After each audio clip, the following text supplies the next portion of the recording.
સુરત જિલ્લાના માંડવીના બોધન ગામેથી સુરત ગ્રામ્યને સપાટો બોલાવતા 6000થી વધુ દારૂની બોટલો જપ્ત કરી 36.72 લાખનો મુદ્દામાલ જપ્ત કર્યો છે। 3 લક્ઝરી કારમાં વિદેશી દારૂનો જથ્થો સગે-વગે થાય તે પહેલા જ પોલીસના દરોડા પાડતા શખ્સો ઝડપાયા અને 5 વોન્ટેડ જાહેર કરાયા હતા।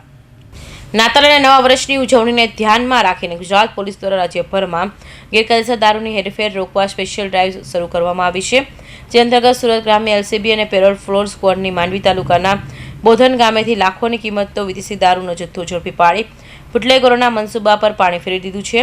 સુરત ગ્રામ્ય એલસીબીના પોલીસ ઇન્સ્પેક્ટર આરબી પટોળના ચોક્કસ બાતમી મળી હતી કે બોધન ગામની સીમમાં ભવ્ય ફાર્મની પાછળ આવેલી ખાતર રાડીમાં વિદેશી દારૂનો મોટો જથ્થો ઉતારવામાં આવ્યો છે। આ જથ્થો ઇનોવા અને ટાટા ટિગોરા જેવી લક્ઝરી કારમાં ભરીને અન્ય સ્થળે સગે-વગે કરવાની પેરવી ચાલી રહી છે। આ બાતમીના આધારે પીએસઆઈ એસસી મસાણી અને ટીમની ઘટના સ્થળે દરોડા પાડ્યા હતા।